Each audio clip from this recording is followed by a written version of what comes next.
Nagsisimula ang pelikula sa gitna ng isang labanan kung saan tatlong sinaunang mandirigma ang nag-aaway sa loob ng isang kagubatan ng kawayan. Isang magandang babae na nakasuot ng pulang damit at may belo sa mukha ang nakakadena sa isang poste malapit sa kanila. Hindi malinaw kung ang tatlong mandirigma ay naglalaban upang iligtas ang babae o patayin siya. Biglang may dumating na isa pang mandirigma, isang higanteng figura na nakasuot ng itim at nakasakay sa isang kasing laking kabayo. Kilala siya bilang itim na kabalyero. Isang mandirigma na may dalang espada na hindi kayang buhatin ng karaniwang tao. Ang tatlong mandirigma, na dating naglalaban-laban, ay nagsanib puwersa upang kalabanin ang itim na kabalyero. Ngunit madali niyang naiwasan ang kanilang mga pag-atake at isa-isang pinatay ang mga ito. Nang akalaing kalmado na ang lahat, lumitaw ang isang higanteng lalaki. Halos isang talampakan ng tangkad kumpara sa itim na kabalyero. Ang lalaki ay may dalang espada na kasing laki niya at nakasuot ng maskara na gawa sa bungo ng tao. Inatake niya ang itim na kabalyero gamit ang lakas na walang kapantay at nagawang mahulog ang espada nito. Sa kabila ng kawalan ng sandata, ginamit ng itim na kabalyero ang talas ng isip at pinatay ang higanti gamit ang dalawang matutulis na kawayan. Biglang nagbago ang eksena at nalaman na ang buong laban ay isang video game lamang.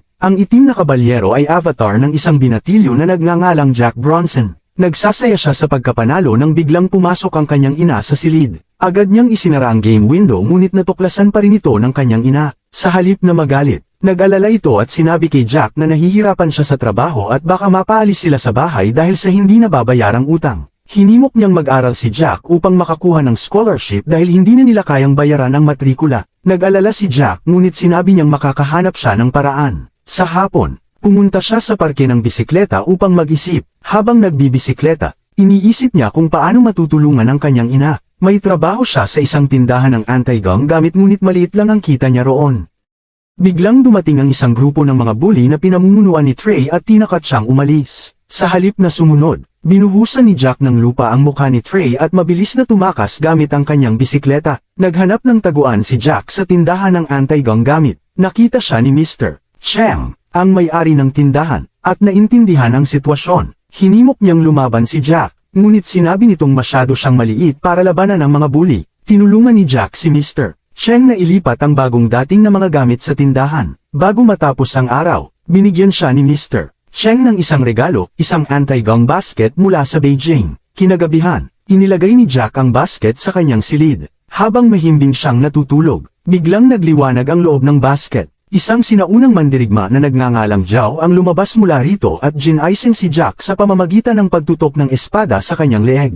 Hinanap ni Zhao ang itim na kabalyero. Natakot si Jack at ipinaliwanag na karakter lamang ito sa isang video game. Bagaman hindi alam ni Zhao kung ano ang video game, naintindihan niyang kathang-isip lang ang mandirigma. Ipinakilala ni Zhao ang isang babae mula sa basket na nagngangalang Su Lin, isang prinsesa ng sinaunang China. Ipinaliwanag niyang kailangang protektahan ni Jack si Su Lin sa kahit anong paraan. Bago pa man makapagtanong si Jack, biglang pumasok si Zhao sa basket at naglaho. Pagkatapos nito, tinanong ni Su Lin kung may armas ba si Jack, ngunit nalito ang binata at sinabing wala siyang anumang sandata. Napabuntong hininga si Su Lin at nagpakilala bago humiling ng pagkain. Pumunta si Jack sa kusina at naghanda ng kahit anong makakain. Ngunit pagbalik niya sa silid, mahimbing nang natutulog ang prinsesa. Kinabukasan, nagising ng tanghali si Jack at nakita si Su Lin na nag-eensayo ng martial arts sa likod ng kanilang bahay. Natarante siya at agad gumawa ng paraan upang ilihis ang atensyon ng kanyang ina. Nang sa gayon ay hindi niya mapansin ang prinsesa. Sa kabutihang palad,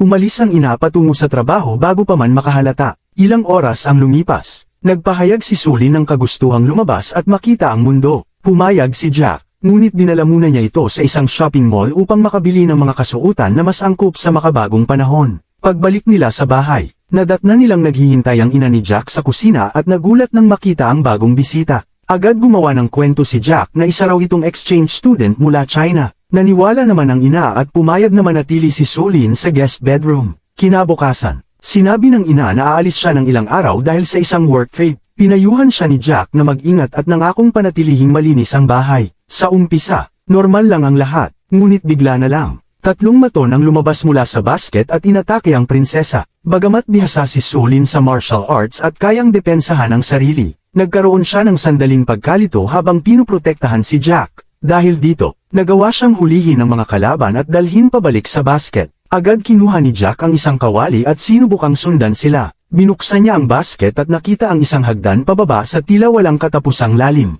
Kahit takot, naglakas loob siyang bumaba. Pagdating sa ilalim, napagtanto niyang nasa loob siya ng isang maliit na kubo. Sa kanyang pagkagulat, nakita niya si Zhao malapit sa pintuan. Ngunit hindi natuwa ang mandirigma sa pagdating ni Jack at agad na inalam ang nangyari kay Sulin. Ikinwento ni Jack na tinangay siya ng mga maton. Lumabas agad si Jack upang hanapin ang prinsesa, ngunit tumambad sa kanya ang isang malaking hukbo ng mga mandirigma na nag-aabang. Nagpaulan ng mga palaso ang mga ito ngunit maswerte siyang hindi tinamaan. Napagtanto ni Jack na nasa sinaunang China na siya. Sinabi niyang gusto niyang bumalik sa kanyang mundo.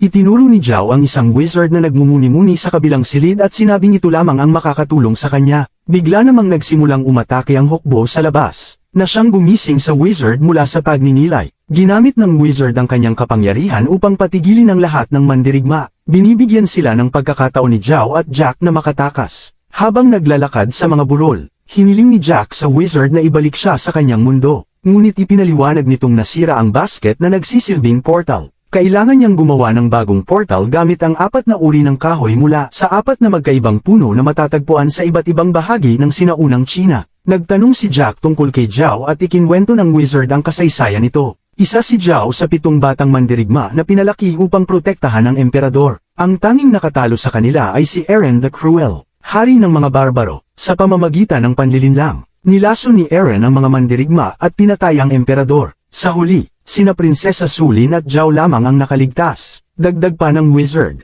hinanap niya sa pamamagitan ng kanyang Seeing Stone ang pinakamagaling na mandirigma upang protektahan ang prinsesa, at natagpuan niya ang avatar ni Jack, ang itim na kabalyero. Isang matapang at matalinong mandirigma sa laro. Ilang sandali pa, inutusan ng wizard si Jack na tulungan si Zhao na iligtas ang prinsesa. Pagkatapos, nag-teleport ito upang hanapin ang mga kinakailangang kahoy para sa bagong portal. Samantala, sa kuta ni Eren the Cruel, nagbabalak ito ng isang tusong plano. Ang 3 maton na dumukot sa prinsesa ay kanyang mga tauhan, at kasalukuyang dinadala siya sa kuta. Plano ni Eren na pakasalan ng prinsesa at agawin ang trono ng sinaunang China. Inutusan din niya ang kanyang mga tauhan na hanapin at patayin si Zhao, ang huling natitirang mandirigma mula sa 7. Samantala, unang naranasan ni Jack ang hirap ng buhay sa isang mapanganib na lugar. Sinubukan niyang umidlip ngunit napansin niyang nagtatago si Zhao sa ilalim ng kanyang kalasag. Tila nagpoprotekta mula sa ulan, ngunit maliwanag ang kalangitan. Walang ulap, biglang bumagsak ang libu-libong palaso mula sa kalangitan. Agad nagtago si Jack sa likod ng isang malaking bato habang pinoprotektahan ni Zhao ang sarili gamit ang kanyang kalasag. Ipinaliwanag ni Zhao na random na nagpapakawala ng mga palaso ang kalaban para sa swerte. Nakarating sila sa isang mahiwagang gate na marka ng teritoryo ni Eren. Tinaguri ang Unknown Kingdom. Sa kanilang paglalakbay, tumambad sa kanila ang isang kahoy na tulay na nakabitin sa gilid ng bangin. Hinaranggan sila ng isang masamang mangkukulam na nagluluto ng sabaw sa malaking palayok. Sinubukan ni Zhao makipag-usap, ngunit nauwi ito sa labanan. Ginamit ng mangkukulam ang kanyang itim na mahika at naitulak si Zhao sa bangin. Nanganganib na siyang mahulog nang maisipan ni Jack ang isang matalinong solusyon. Kinuha niya ang nag-aapoy na troso mula sa ilalim ng palayok at inihagis ito sa mangkukulam, na naging sanhi ng kanyang pagkatalo. Bilang pasasalamat, tinuruan ni Zhao si Jack ng mga pangunahing teknik ng sinaunang martial arts. Tinuruan niya itong dumpensa at gumanti sa mga atake ng kalaban. Kinabukasan, nakarating sila sa panlabas na bahagi ng kuta ni Eren. Alam ni Zhao na hindi nila matatalo ang napakaraming bantay. Kaya naisip niya ang isang matalinong plano, hayaan silang mahuli. Sa loob ng kuta, sinalubong sila ni Eren na ipinagmalaki ang kanyang plano na pakasalan ng prinsesa at maging emperador. Inihayag din niya na ipapapatay ang dalawa sa araw ng kasal. Tulad ng inaasahan, ikinulong sila sa pinakaloob ng kuta, malapit sa prinsesa, nang magdala ng pagkain ang isang bantay. Sinakal ito ni Zhao at pinalaya ang sarili at si Jack. Agad nilang natagpuan si Sulin ngunit wala silang paraan para makatakas. Nalaman ng mga bantay ang kanilang pagtakas at nagsimulang magtipon ang 30 barbaro. Gumamit si Zhao ng matalinong taktika, binutes niya ang sahig gamit ang isang espadang nakuha niya. Nang dumating ang mga barbaro, bumigay ang sahig at nahulog sila sa kailaliman. Agad tumakas sina Jack, Zhao, at Sulin sakay ng mga kabayo. Ngunit sa kasamaang palad, naharang sila ni Eren at muli silang binihag. Kinabukasan, nagsimula ang kasal ni Eren at Sulin. Ngunit napansin ni Jack na kahawig ng wizard ang pari. Nang ibaba ni Eren ang belo ni Sulin, tumambad ang isang nakakatakot na anyo ng reptilian. Agad nagkaroon ng kaguluhan. Iniligtas ng wizard sina Zhao at Jack at bumalik sa kanilang normal na anyo si Sulin. Lumaban silang apat ngunit kinailangan nilang tumakas.